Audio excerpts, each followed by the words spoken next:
Good evening, everyone.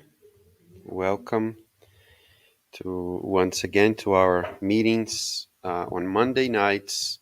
And tonight is the second Monday of the month, and actually the second Monday of the new year.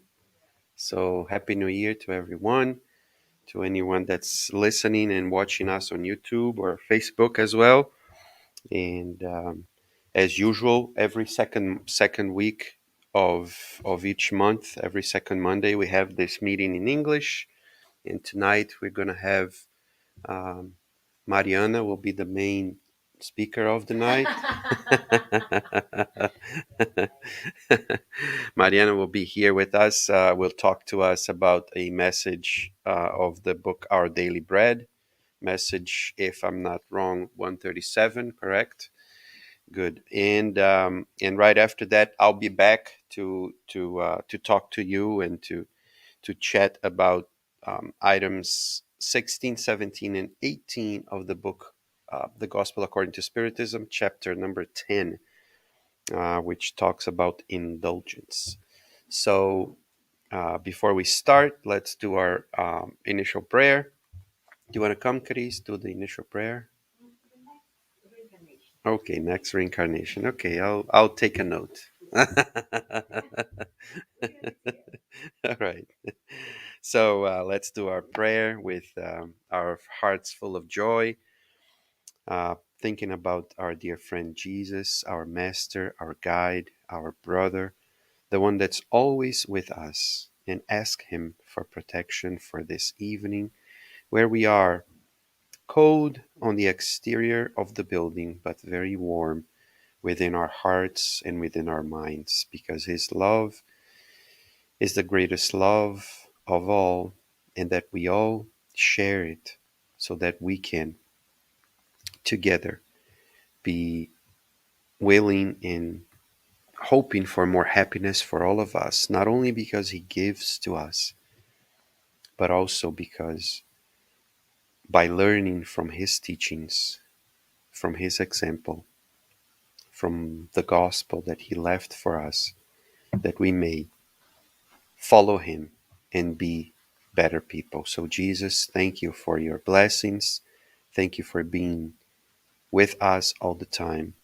And may God bless you and bless us all, not only tonight, but always. So be it. Welcome, girls.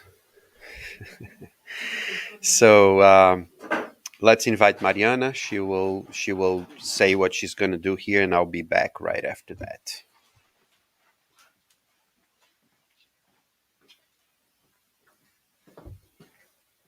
Good evening, everyone. Happy New Year's.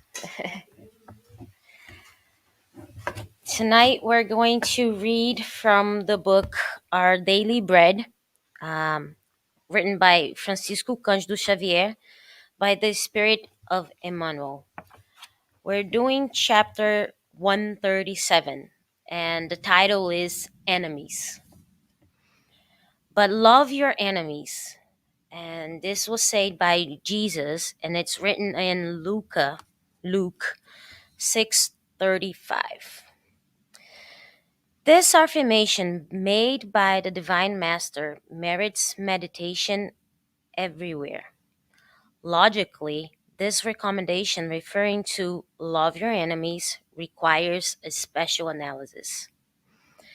The multitude, generally speaking, attributes the verb to love to activities involving curses. In order for an individual to demonstrate affection before common eyes, he would have to use voluminous words and tender demonstration. When we know that love can actually shine in the hearts of any being without any superficial demonstration. Because the Father confers us difficult and rugged experiences on earth or in other worlds, we cannot attribute to him any denial of his love. In the area that the divine friend is alluding to, we are justified in giving it our legitimate consideration. Where there is strife, there is antagonism, revealing the prior existence of circumstances with which it would not be fair to agree, as it involves the common good. When the Master suggests that we love our enemies, he did not insist on our applauding the one who deliberately steals or destroys, nor did he request that we multiply the wings of perversity or ill intentions. He recommended actually that we aid the cruelest, however, not by incorrectly bestowing our approval, but rather by demonstrating a genuine fraternal desire to instill in him to follow a divine path through patience, through reconstructive resources, or through a restoring labor. The master, above all, was preoccupied in preserving us from the poison of hate, avoiding our great fall into inferior, useless, and destructive disputes. Therefore, love those that appear to be in opposition to your heart, supporting them fraternally with all the possibilities of existence at your reach, fully convinced that such a measure will free you of the calamitous duel of evil against evil. All right. That being said, um, when we think about enemies, we automatically think about someone that we hate, or someone that hates us, or someone that is here to do us bad, or that we are trying to do them bad. We do not think of enemies of someone that said something wrong to you, or somehow hurt your feelings, and you have that feeling of anger inside of you, not hate. Hate is different from anger, right? But you have that anger inside of you. And that's also our enemies. It's our enemy because it's making us feel that way and making us want to hurt that person somehow.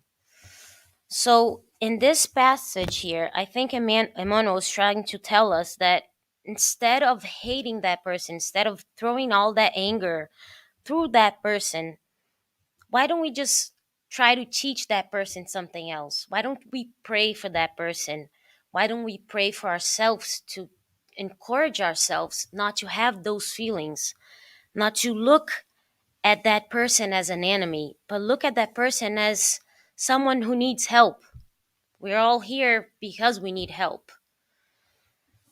Um, Enemies is such a strong word, and it's such a strong definition that in the Gospel according to Spiritism, there's a full chapter just on that, just on about our enemies, about how we treat each other, how about how we should love each other. Um, Emmanuel gives us explanations of how we think love is and how we think hate is. He tells us that in our eyes, in our human stupidity, we think that love is just the demonstration of affections. Especially as Latinos, we love to demonstrate our affection by hugging, kissing, and we say a lot, we love you, oh my God, I love you, I love you. And that is a great way of love, but that's not the only love there is. You can love someone without even knowing them. You can love someone without saying anything. You can love someone without showing affections. Just by praying to that person, for that person. That's a great way of demonstrating love. Um, and that's exactly what he tells us here. He says we should teach the person that we think it's our enemy by demonstrating genuine fraternal desire to instill in him to follow the divine path, but through patience. We should have patience with that person.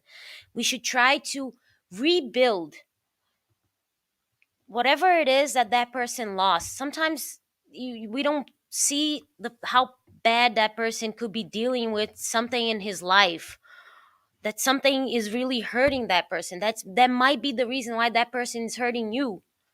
But instead of thinking, all right, let me pray for this person, let me try to make it right, we can only see the bad, we can never see the good, and we can never hold our grudges for a little bit and think more than once, how am I making this different? How am I making this person my friend instead of an enemy? Because you should never treat someone the way you don't want to be treated. And sometimes you also have a bad day, and sometimes you may also be someone's enemies. So it's just a matter of thinking, breathing, and praying, I guess. I think that's the best way to get through. If you if you're angry with someone and you pray for that person once, twice, three times, that feeling of anger will start to disappear, will start to come go away from you. And you'll start having a feeling of, I'm just praying for that person. But soon you start feel passionate for that person. You start seeing that person as someone that needs pity, because they must be struggling with something. There must be something in that person's life that is not right. We're all here to learn. The same way something is not right with me, and I'm hoping, if there is such thing, someone is praying there for me so that I can get better, so that I can feel better, and so that that person that hates me today can feel better too. Let's start doing that for our enemies, for the people that are not our friends, because it's very easy to love our friends, it's very easy to love our family, it's very easy to love the people we do love, but it's very hard to love someone we don't know, or someone that said the wrong thing with us someday, that someone that looked at us the wrong way. It's just not there. We're not there, but we can make it. We can make it step by step every single day.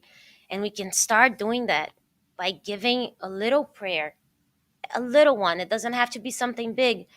Just look at that person's actions and say, God, if you look, if God, if you could help that person somehow and make that person see that she needs help, that's it. That's already a prayer. It doesn't have to be a long, huge prayer where you call out names and say out things. Just a little prayer asking for a little bit of love and patience, and maybe that would help that person feel better, instead of throwing bad words at that person back, instead of saying, oh, such and such did such and such to me. Don't talk back, don't say anything back. Just close your eyes, make a meditate, think of that person in a good way. That will make you feel so much better about yourself, and soon about that person too. Let's not look at people as enemies, let's look at people as brothers and sisters and friends, and as someone that needs our help, and someone that is that's going through our pathway, because we need to work something on us with them, or vice versa. Otherwise, that person wouldn't even be in your life. We all know that. We're here to learn, all of us. That's it, Mackenzie. All yours. Thank you for listening, guys.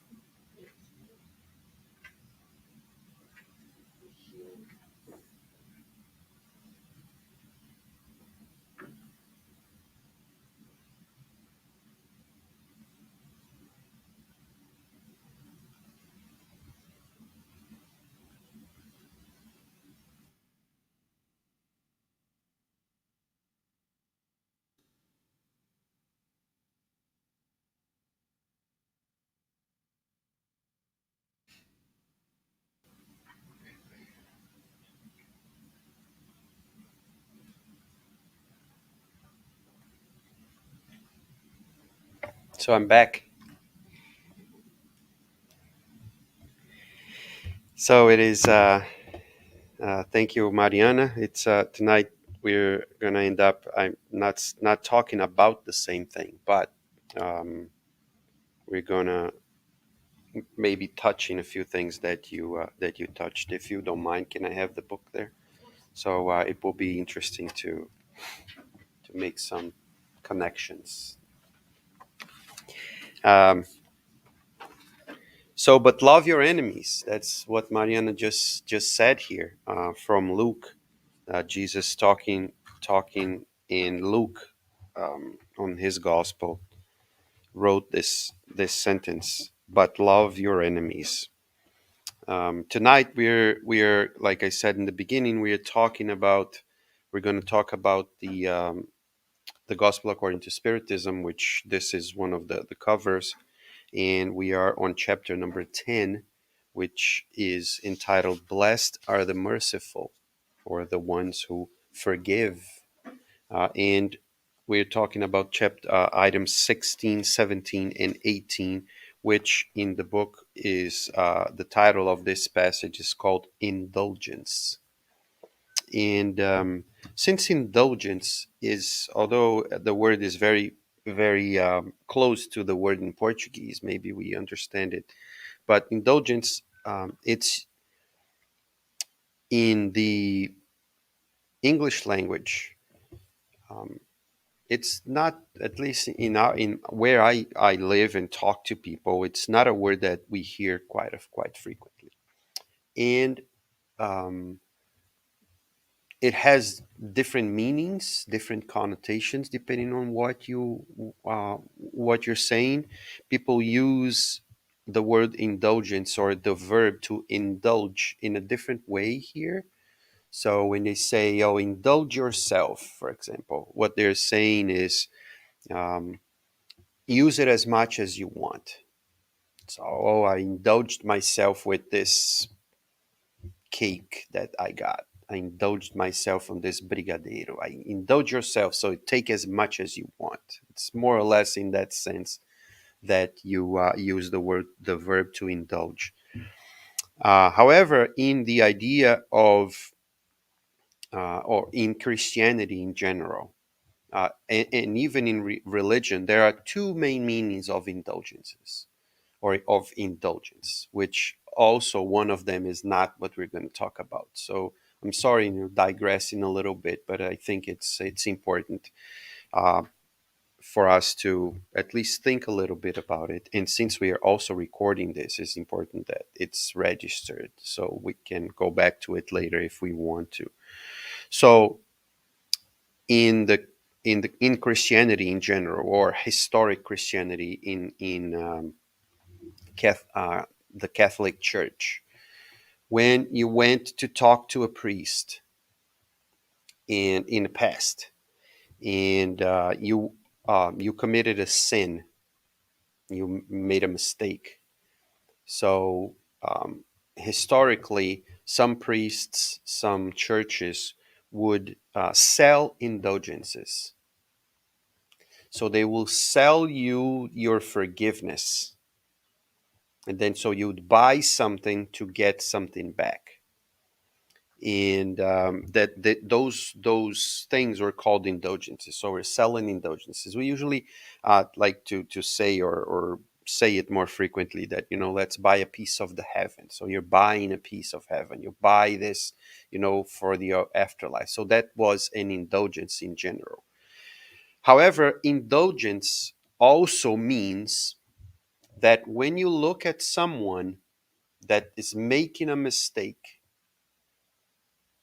you don't judge that person harshly. You allow for the person, you yourself look at the person, look at the mistake, look at what's happening, and say, like, put yourself in the place of the other and say, okay, if I were there, what would I do? Wouldn't I have done the same thing? So you look with a different eye. You don't look as judging them, as putting them down as if you're better than the other. So to have indulgence or to be indulgent to other people means that you look at the situation from a different perspective, from a more lenient perspective, from a less judgmental way to the other person. So indulgence is this feeling that we um,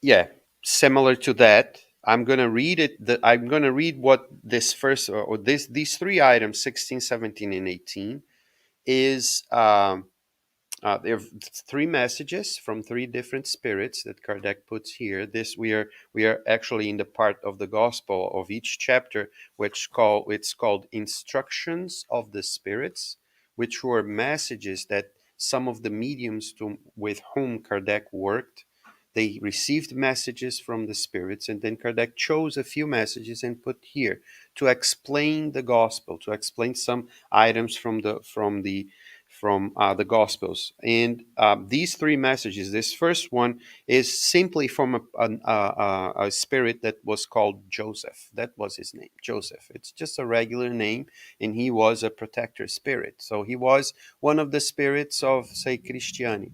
Then he came to the message, to the mediumistic meeting, right? And then Adriana received the message from Christiani's spirit protector, which is a very high elevated spirit, because you know Christiani, so we have to have a good spirit. Yeah, of course it needs to be elevated, right? So it's Joseph, of course. We don't know Chris is spirit protector, but there's one right there. So this spirit was his name was Joseph, and he says, I'm going to read the part where he explains a little bit what is the indulgence that he's talking about. So he says, indulgence does not see the defects of others. Indulgence, or if one person is indulgent towards the other, he sees the person, but he does not see the defects of that person. But he goes on. It's not just that. This is just the beginning, right? So he doesn't see it. So it is not that it is blind, it's just that he doesn't see it, as if it doesn't care. It doesn't matter, because it has a different view, it has a different way of looking at people. So that's what indulgence is. But he goes on, he says, or if it does, meaning if it sees the defect, if it sees that the person has a problem, has a vice, or has, a defect, I think it's the best word, really. Uh, and then he says, it avoids talking about it or publicizing them or talking about it in a way that everybody knows about the mistake or about the defect that the person has. So that's his definition of what indulgence is. So that we are on the same page of what this topic talks about, discusses, is we're talking about that feeling or that virtue that one person has, that when we see a person, when we see another human being, and we look at them, we don't see their defect. Or if we see it, we don't go around talking about it and say, hey, Christian is like this, Mariana is like that, Adriana is like this, Mackenzie is like that, and like Isabel does this or what. No, it doesn't divulge it, doesn't talk about it, doesn't go around spreading the thing. So it's part of being indulgent is also like a deterrent, or when we get to be more indulgent, gossip will just go all the way down or to zero, because gossiping is what is talking about the other person's like quirks or defects or problems or lives, or so a little bit of what he's talking about here. So indulgence in this sense is uh, this sentiment, and I'm going to read a few sentences here because I find them to be very interesting. Uh, is the sentiment that's so sweet, so fraternal, that all people should have for their brothers and sisters, but few, and I hope that we are part of the few, put to good use. It is this sentiment that we should all have towards everyone, our brothers and sisters, but not a lot of us really good put to good use. These days, even more, right? Because say we used to say in the past that good news don't go far away, but bad news goes and spreads fast, right? So we created this thing. I don't know how many years ago. This saying, it's old, is as old as time, maybe. But these days, this is even more true because with the internet, it's instant. It's once you post it, it's out there, and there's no way to put back into your mouth. So gossip in lack of indulgence is everywhere because it is as if we hide behind the screen, because although we know the person or we might know a person who is speaking, but you are kind of protected because you are hidden. Nobody has actually seen you. They're only seeing what you wrote.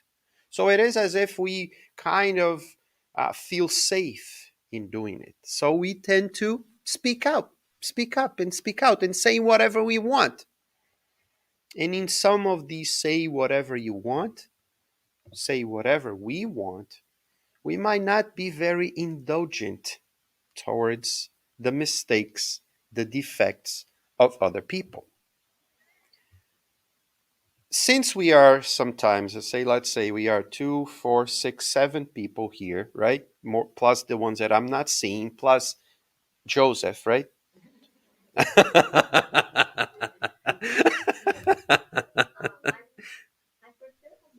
I prefer a woman. Okay, so let's think about a name. I'm gonna come up with a name for her. Maria, yeah, yeah, Maria, Joseph and Maria. Good job.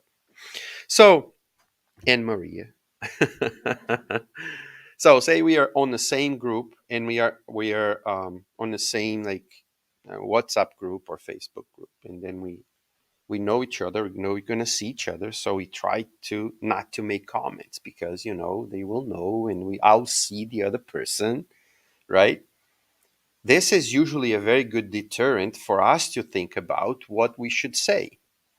But when we don't know the person, when we think that we are never going to see the person, say a famous person, say, be it from the celebrity side or from the politics side, or we tend to like open up and um, what if we meet that person? How are we gonna talk to the person if we meet him or her? I have this problem, and I think that people that speak up here, like Adriana, Cris, Mariana, maybe, I don't know if I'm going to spoil it for you. Maybe I don't know if you ever thought about this, but you talk. So this weekend, right? And I'm gonna share a feeling. I'm gonna not share what happened, but I'm gonna share my feeling so that you can understand what I'm talking about. I I did a talk here 3 months ago, I guess in October, about the beginning of this specific chapter here, which was the right at the beginning. Uh, uh, items 5 and 6, which is reconciliation with one's adversaries. So I did that talk 2 3 months ago. The week after, or the same week actually, on Saturday here at Cantinho, I had the talk was mine in Portuguese, and I chose to do the same topic in Portuguese. So I did it in English, and then Cris was here. She remembers, and I even said, "Oh, Cris, you were here. I'm sorry." Blah blah blah. So I had to do that talk, and you see reconciliation with the enemies or adversaries. That's why I'm going to talk about a little bit about what you said here. And then some people this weekend they asked me to give a talk in a different group. So I went to talk about the same topic. So I chose the same topic. They never heard me talking about it, so why not, right? So I just chose to do the same topic. I did on Saturday morning, last Saturday morning in Portuguese. When it finished, a few people came to talk to me that I knew that were there, blah blah blah. So one came to me and gave me a hug. Well, all of them gave me a hug. They all know that I hug, so they gave me, everybody. But one of them didn't say one word, zero. People was a little shorter than me, so I couldn't see the face. I gave the hug. People that were around, they spread out a little bit. And I found that to be a little weird. And I looked down, the person was crying.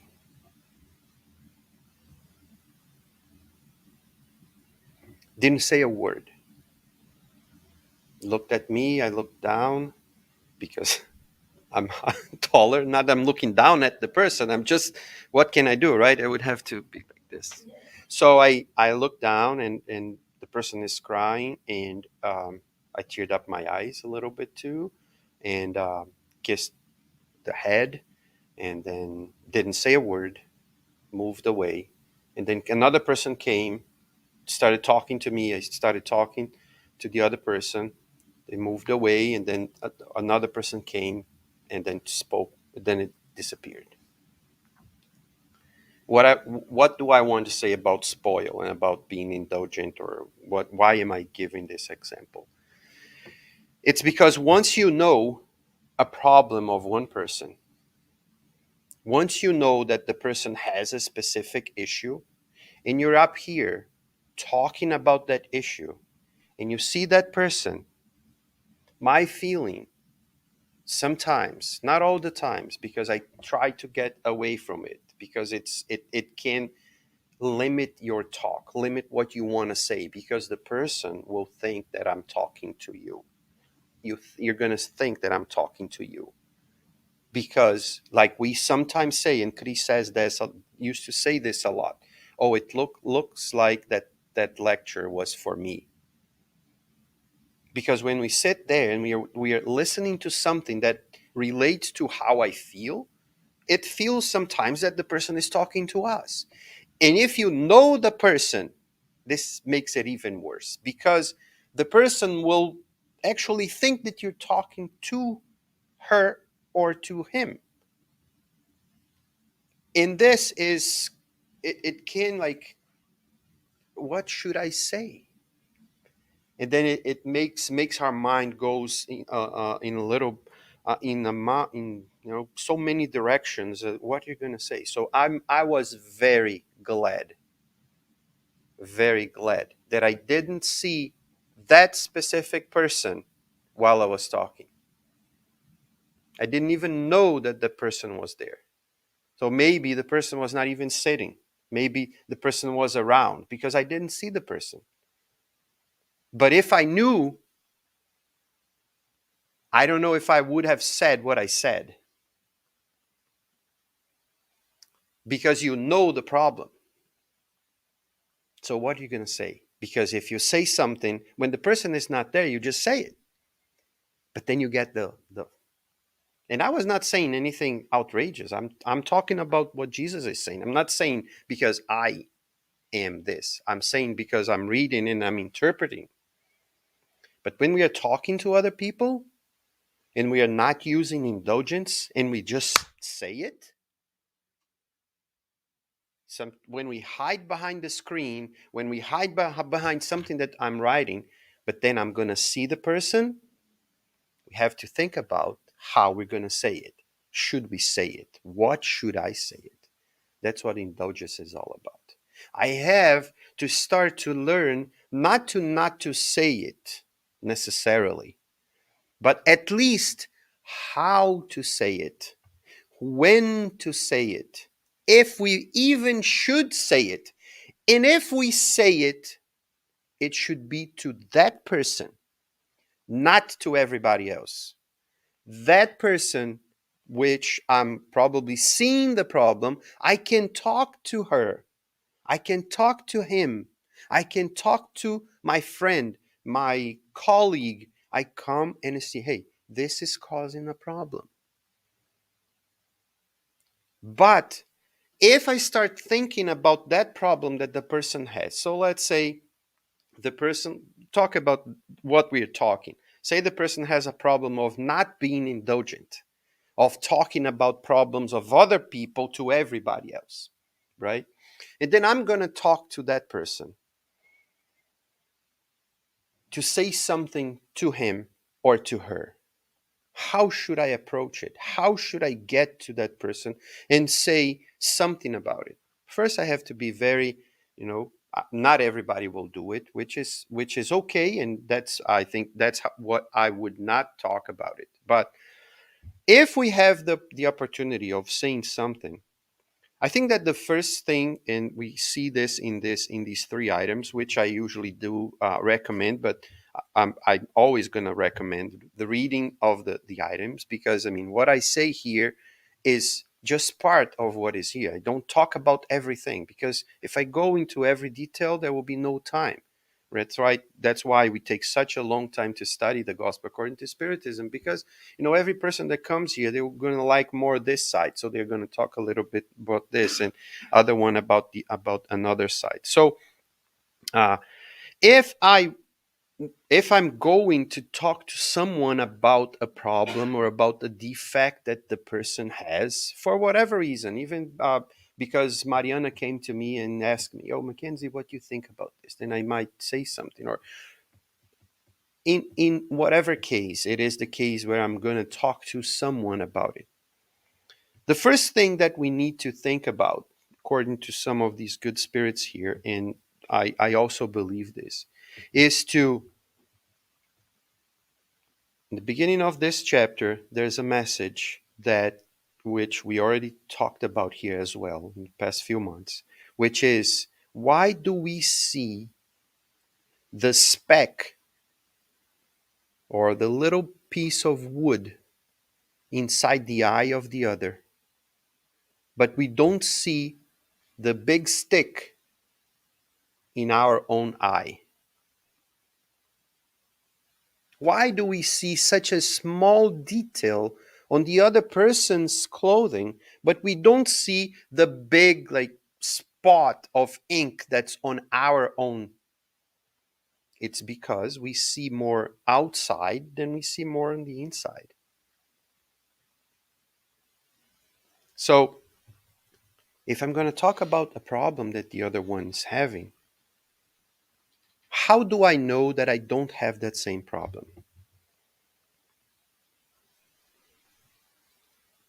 Because one good way to see if I have a problem is to look in the mirror, right? They say that the others, or what we see on other people, mirrors what I am.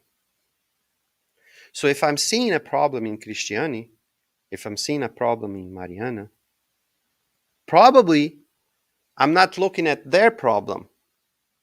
I'm probably looking at my problem. But since I cannot see in me because I think that I'm perfect, I might be seen on another person. And then, so why should we then be indulgent? That's one of the big reasons why. Because I might, in very frequently, I am seeing what I am in another person. Or if not what I am, what I'm fighting very hard not to be. meaning that if I don't pay attention, I might fall as hard as the other person is falling, or sometimes even harder. So it is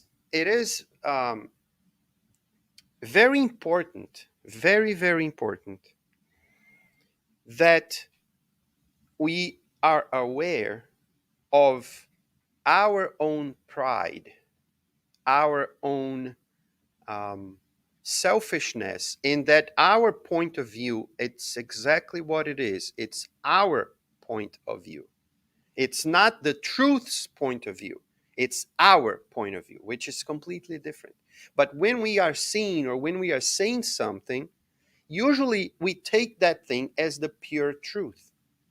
So if I'm seeing someone's defect, I am definitely thinking that that is a defect and that I have the right to correct it. But is it?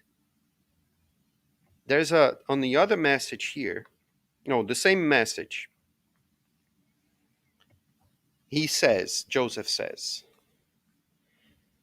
therefore, be hard on yourself, be more harsh on yourself to correct your own mistakes, and be indulgent towards the others. Because you're not on their shoes. You don't know how tight their shoes are.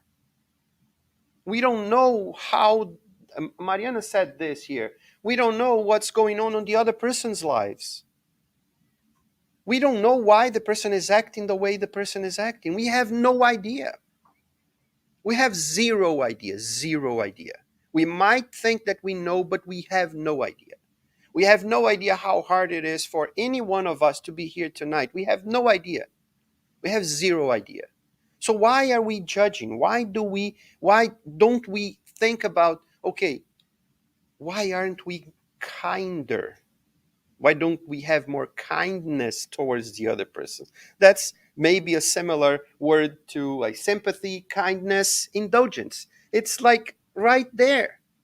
But no, we want to judge the others. We want to point the fingers. We want to condemn. It's not even only about judging, it's about condemning. Because when we judge, we all also almost say, oh, you're going to hell. It is almost as if we're saying this.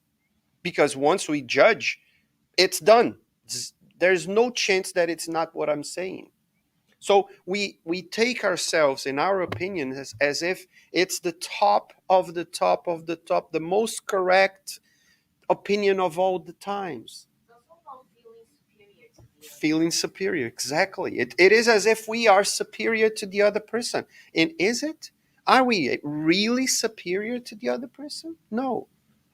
We aren't. We are all at the same level. If I make a if the other person makes a mistake here and I don't, I never make a mistake here, but maybe I make a bigger mistake here and the other person doesn't even get close to my mistake. Because if I don't have a defect, I have another one. And why are we, oh, so we should, uh, because I'm good at this, then I'm going to, people that are really good on what they do, and not only a good at what they do, and they are a good person, they are good people, or they really see the world as a place where everybody is a learner, is a student. A good teacher, a good professor will never put a student down. Never. It will always pick the guy from wherever he is or she is and pull it up, because that's what a good teacher does. So we, not even being teachers, we are the best, and then we judge the other person and then put the person down. What are we doing? So what the Joseph says is, therefore, be stern towards yourselves, so that I can look at myself, we can look at ourselves and say, hey, you need to improve on that. And we can even say, hey, Christiane needs to improve on that. But I say it to myself, not to her. And especially not to anyone else. Indulgent towards the others. So if you see that the person has a problem, why am I going to even put the finger down to make the problems go even deeper, instead of pulling the person up and helping the person on that front, right? So he says, um, remember, I'm going to read this sentence here. I find it very interesting. Remember God, who judges in the last instance, who sees the secret thoughts of each heart. And I don't, like we said here, I said, if I don't know what's in the heart of anyone, sometimes I don't know even what's in my heart. How can I know what's in the other person's heart? But he says, God knows it. And what does he do?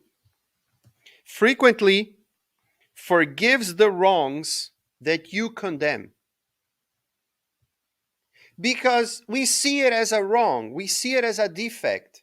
But if someone would know why the person did that, what was the reasoning behind, you have a better excuse than sometimes, and then he says, or condemns those that you excuse. Because we are not the judge of anything. We cannot be, because we really don't know about the other person's lives. We don't know.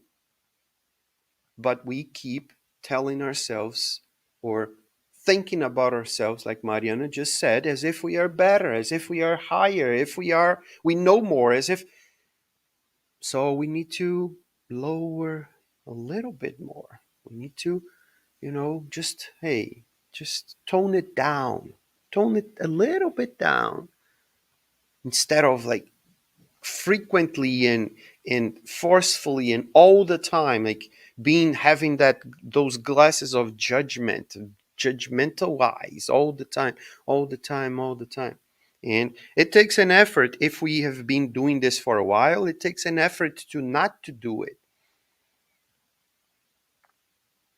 um, one thing that's very interesting also about talking here up front is that, well, everybody says, and that it's one of the most frightening things in human life is to speak in public. I have to say that maybe because I grew up with my dad always doing it, I was frightened at the beginning, of course, that even today, when I'm sitting there and waiting to be here, that rush comes and you don't know. Mariana probably knows what I'm talking about, Cristiani as well, Adriana, everyone who ever talked in public or for whatever reason. Why? Because we have all the eyes looking at us, and we have that instinctive feeling that if something is looking at us, we are the prey, and you are the predators, right? Waiting to put your fangs into my, yeah, to maim and kill and eat. But it's how it is, because that's how we grew up. If we're going to talk about, if we were to talk about anthropology, that's what it was. We have these genetic memories in our body, and the body just reacts to this. I was watching, I'm rewatching um, the trilogy of the Lord of the Rings, and yesterday I was watching, the day before actually, on Saturday I was watching the second movie, and there's a scene in that movie that yesterday I noticed it, and I found it to be so so so beautiful. I hadn't noticed it before.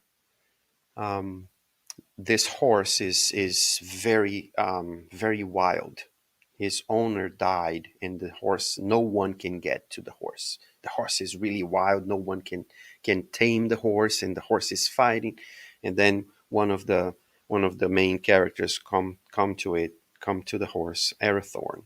So he comes to the horse and starts talking to the horse in a different way, in a different language. He doesn't speak English. That speaks a different language to the horse, and the horse starts to calm down. But what I found it very beautiful is that, and that must, thinking about the production of the movie, it was so well taken care of, this movie, that they had specialists for everything in the movie. So when he goes talk to the horse, he does not look at the horse. It is so interesting to see that the horse is right here. He looks sideways to the horse. He looks, if the head of the horse is right here, right? The long head, right? Has both eyes on the sides. He doesn't look at the eye of the horse. He looks front and he starts to talk to the horse, not looking at the horse.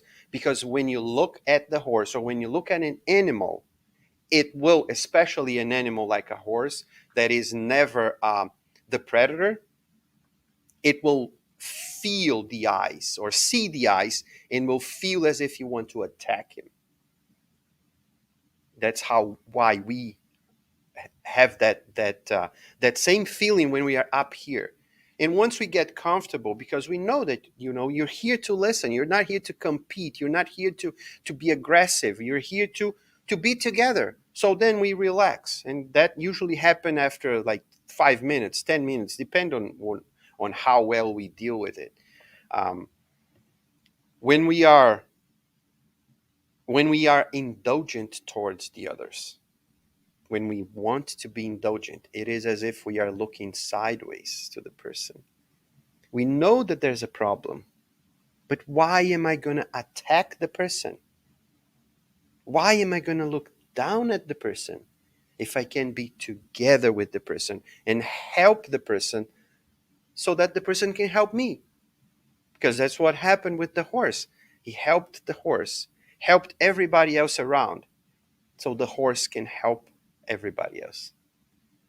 But we tend to be aggressive. We tend to think that we are better when we don't know things, when we don't have any idea of, like I said, what the other person is feeling, what the other person is going through.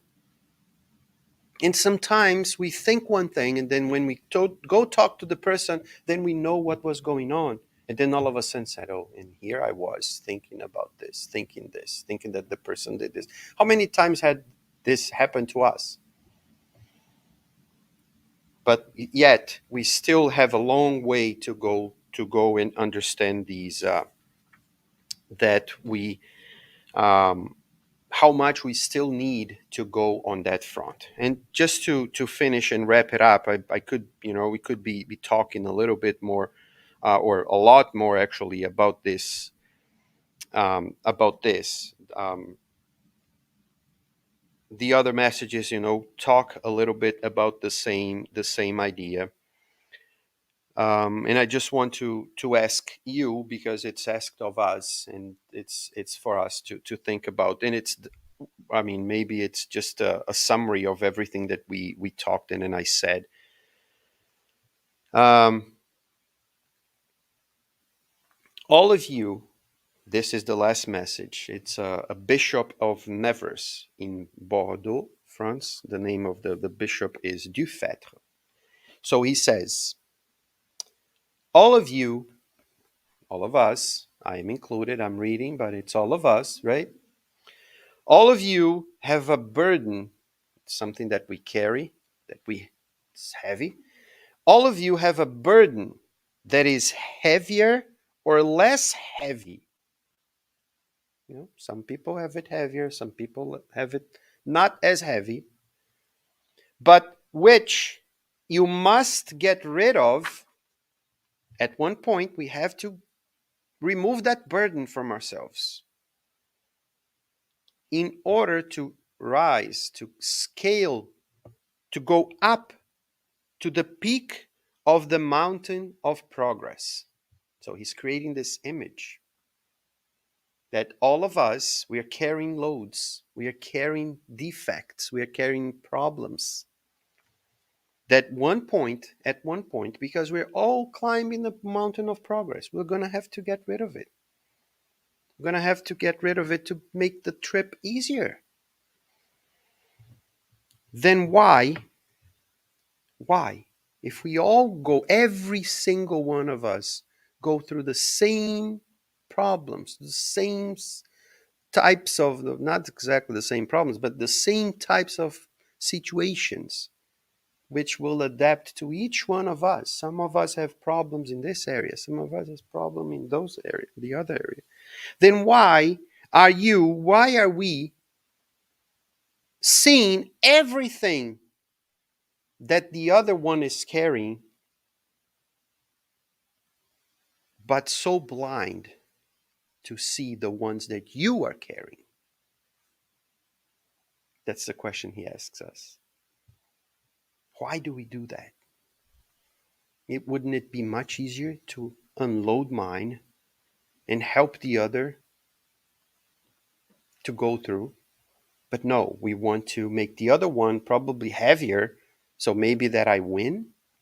Maybe I get there first.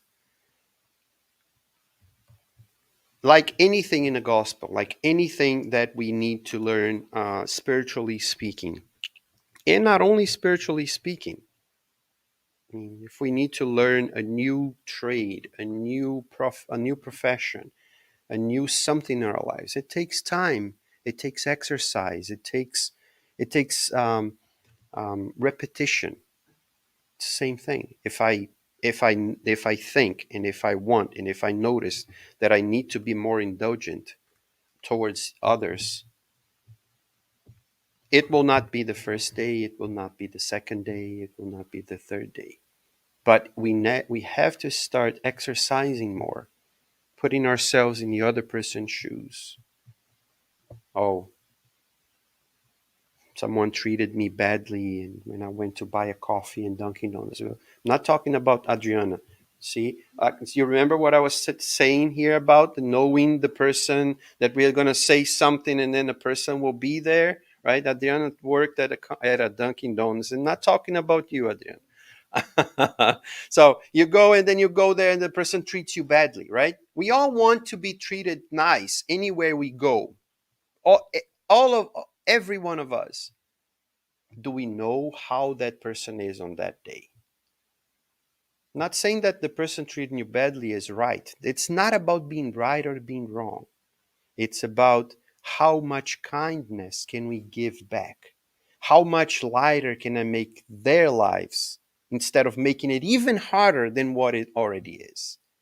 We all would want a break, right? We would all like and love a break when I make a mistake. Why not give a break to another one that's making a mistake? Why not?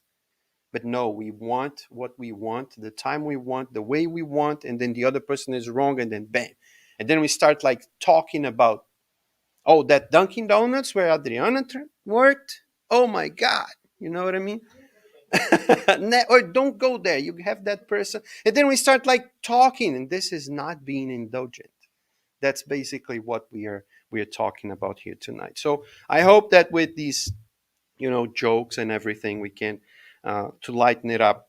But it is something that we're seeing a lot these days. Actually, at least you see lots of good stuff on Facebook and all that, and but you see so many people talking about, especially these days with politics, and so you talk about a celebrity and talk about, and then you start like posting this and talking about.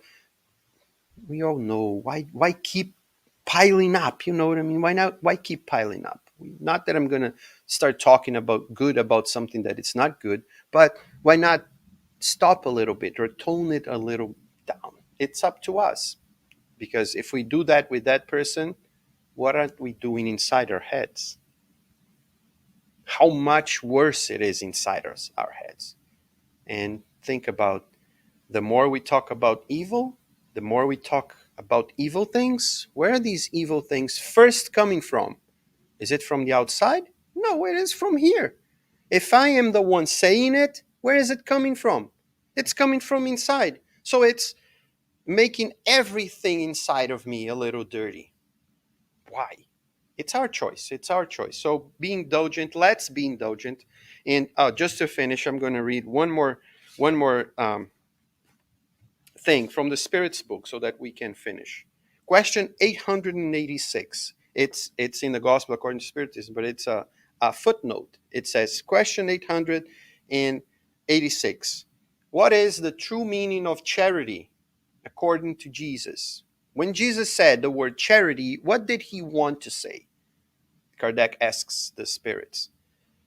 The spirits respond, benevolence towards everyone. So be benevolent towards everyone. Be, uh, be or have indulgence towards the imperfection of others. be indulgent, and forgiveness of offenses.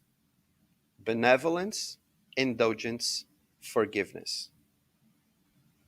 So indulgence is actually one of the things that are inside um, of charity when we want to be more charitable. So that's what we had for tonight.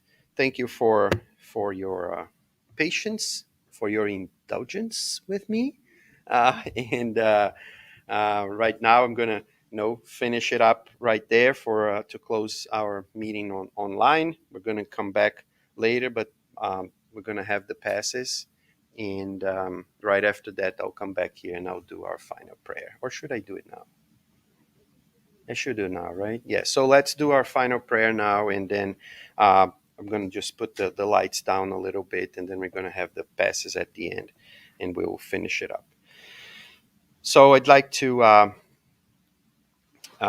keep thinking about Jesus and about his teachings, and asking him to be indulgent towards our imperfections, because we are still far away from what we wish we would be, for what we want to be.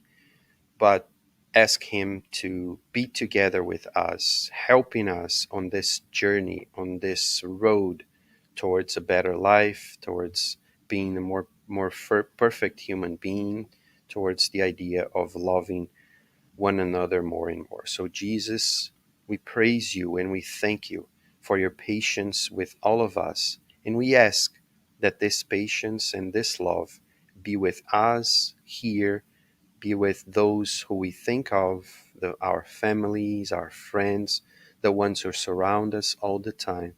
And may your love be with us wherever we go, so that we can always be with you. So be it.